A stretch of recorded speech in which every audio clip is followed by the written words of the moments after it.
Huge shout out to Sonia Booker. Right, let's get on to the video. We're gonna call her Jazzy. Well, I'm at the party and then Jazzy's dad pulls me aside and he's like, can we talk in private? I was like, yeah, of course, because I thought it was gonna be like a gift for Jazzy. So long story short, he pulls me aside and it gets so motherfucking weird.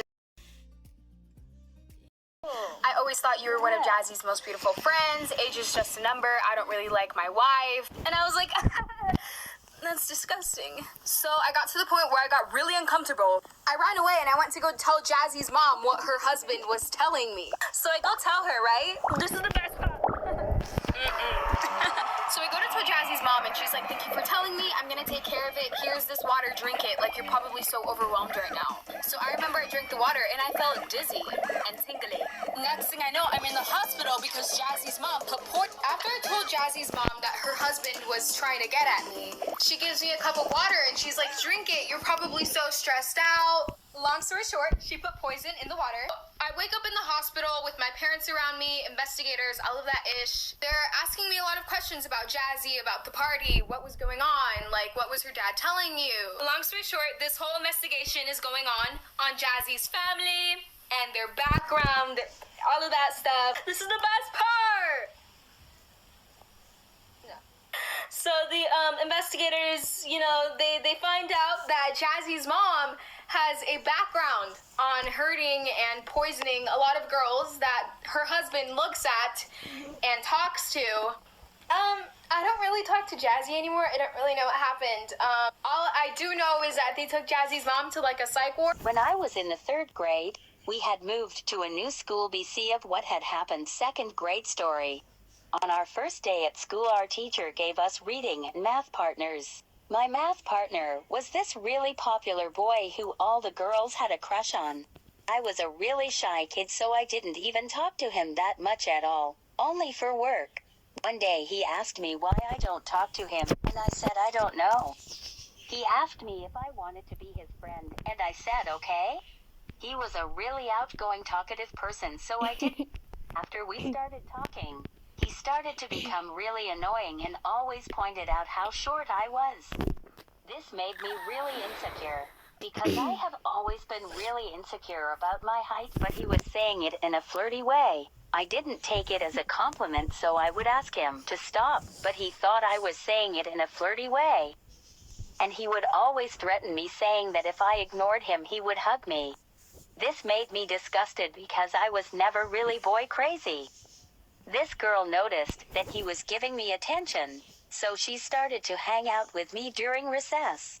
She was very boy crazy and had a crush on this other boy, my reading partner, and wanted me to be their messenger, and she wanted me to tell him the things she wanted to say to him. I did, because she was nice to me, and she would always watch the boys play basketball during recess, yelling at them to fail like that would do something LMAO.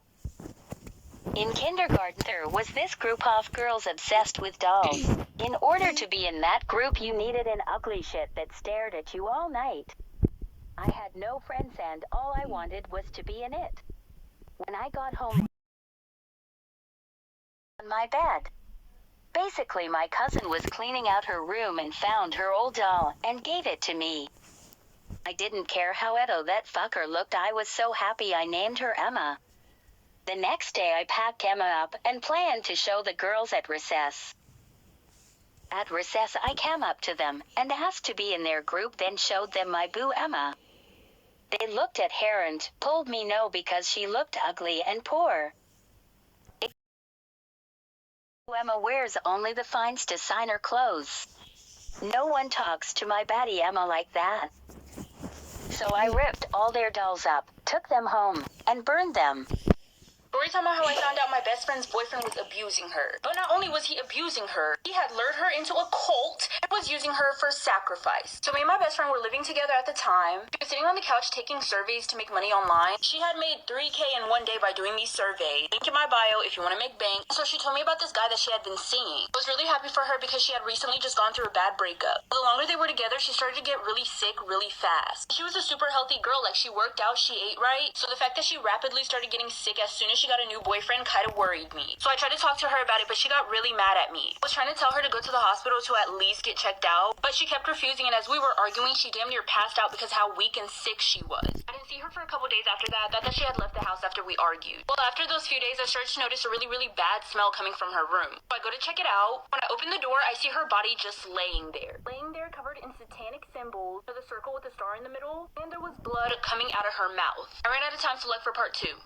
Part 2 of how I found out my best friend was getting abused by her boyfriend and how he lured her into a cult to use her for sacrifice. So like I said, I walked into my best friend's room and her body was just laying there. It was covered in satanic symbols and had blood coming out of her mouth. I thought that she had left the house after we argued and went to stay with someone else. I didn't see her coming in and out of the house, and she wasn't texting me. We did get into an argument and I thought she wasn't talking to me because she wanted to cool off. So I immediately called the police. Took her to the hospital, and they also looked around her room and around the house. Well, when they looked around her room, they had found chewed up dead rats in her closet. They had found out that it was her eating those dead rats when she had went to the hospital, and they found it in her system. She ended up being in a coma. The police seemed really suspicious of me and was asking me a lot of questions. It does make sense because I was the last person to be seen with her. Well, a few days later, I get a knock on my door. It's the police. They arrested me on suspicion of trying to kill my own best friend. But not because they were suspicious of me, but because my best friend's boyfriend had told the police, my best friend had told him, she had overheard a conversation while I was on the phone about me trying to get rid of her for good. Part 3 of how I found out my best friend was getting abused by her boyfriend and he had lured her into a cult to use her for sacrifice. The police had showed up at my house and had arrested me for suspicion of trying to murder my own best friend. Because my best friend's boyfriend had told them that I had a plan to get rid of her for good. So police took me into custody. Apparently my best friend's boyfriend had evidence against me. It was a note that she had written saying that I had a plan to get rid of her, which she had given to her boyfriend, who didn't know what to do with it until now. She had signed that note. They had checked the signature, handwriting, and the way that the letter was written with her parents just to make sure that it was really her. And her parents said, yes, this is 100% her. Mind you, I was completely innocent. Whatever she wrote in this letter was not true. My best friend is not the type to make up lies like that, especially about people who are really close to her. That's when I knew that her boyfriend definitely did something. Well, a miracle happened, child. A miracle happened. My best friend woke up from her coma. She said she was done being brainwashed by her boyfriend and she was ready to tell the police everything about the truth.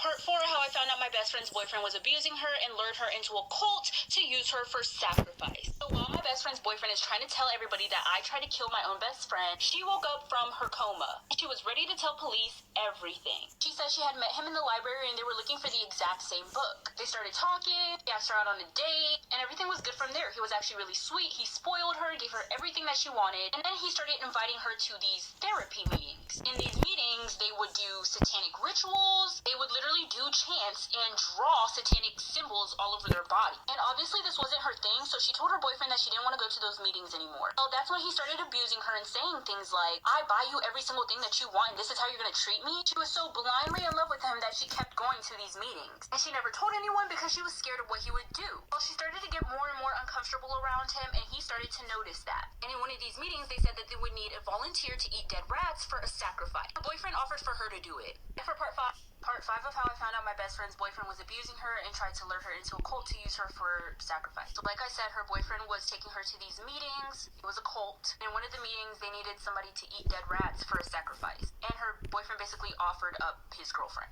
my best friend. What the sacrifice was for, I have no idea. Anyway, so yeah, she's eating the dead rats and shit. And basically eating all these dead rats was supposed to like kill her. And he basically told her if he didn't eat the dead rats, then he would get his guys from the meeting to do something to her. Well, eventually the day of the sacrifice came. So one day he forced her to write the note. He was the one who forced her to write it. She didn't write it herself willingly. To basically say that it was me who put her in a coma and it was actually him, so he didn't get in trouble. They arrested him and he went to jail.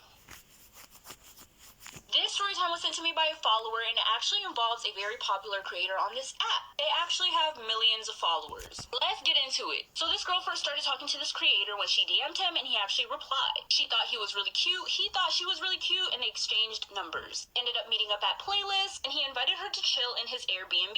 Well, things got a little bit freaky-deaky in that Airbnb. You know, they was fucking. Afterwards, they just kind of chilled. They were laid up talking about life, you know, all that deep shit. And eventually, he told her that she had to leave because his boys were coming through or whatever. They just wanted to chill and talk about boy stuff. But before she left, he told her that he loved her and he wanted to be with her. What the fuck is going on here?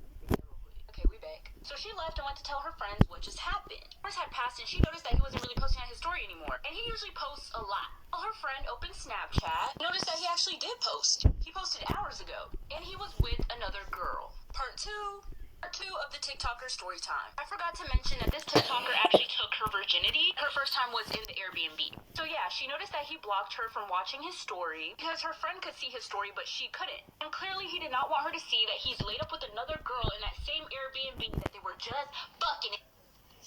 Anyway, so she obviously texted him, was like, what the fuck is this? She threatened to expose him and everything. And he replied saying, well, if you expose me, I'm gonna expose you. She said, what do you have against me? And he replied with, I know you have a boyfriend. And she did have a boyfriend. So she said, ooh. And he proceeded to tell her that he only wanted to use her for pussy while he was at playlist. This is how a fortune teller saved my life. One night after work, my friend Abby and I decided to go out and grab a drink. On the way, Abby noticed a little hole-in-the-wall business that had a sign out front that said psychic readings. Abby's always doing spontaneous and super random things, so of course she pulled over as soon as she saw it and insisted that we go in. I was apprehensive at first, but she talked me into it. I never believed in this sort of thing, but I figured I'd go in to make Abby happy. As we walked in, we were greeted by a very old woman that reeked of cheap perfume. She brought us to the back room where I noticed 3 or 4 cats lounging about. She read Abby's palm first and told her a super generic fortune that sounded like she got it off of Google daily horoscopes. I couldn't help but to scoff. When it was my turn, she grabbed my hand and began reading my palm. She seemed to be taking forever with my reading. Then she looked up at me with a worried look, gripped my hand so hard that it hurt, and said, you will receive something that doesn't belong to you in the coming months. It will be wet. Stay at a friend or family member's house that day, dear. I gave her a strange look, and we left and went on with our night. Little did I know this piece of information would end up saving my life. Story time about the psycho neighbor that stalked me. So, when I graduated college, I moved into a new apartment. When I first got there, I was moving my things in, and my neighbor introduced himself and helped me move a couple of things upstairs. After we had got done, he asked for my number, but I told him I wasn't really looking for a relationship, but he said, let's just swap numbers just in case, a fire happens. So, I gave him my number, and I really didn't think nothing of it. Maybe a week later, he starts knocking on my door and giving me gifts just about every day, like teddy bears and flowers. Then maybe about 2 weeks later, I told him to stop because I wasn't really interested in him. So the next day, I wake up to make coffee and take out trash. When I pass my living room, the teddy bear gift that my neighbor gave me makes a click noise. When I quickly rip the teddy bear open, it's a camera inside. Like for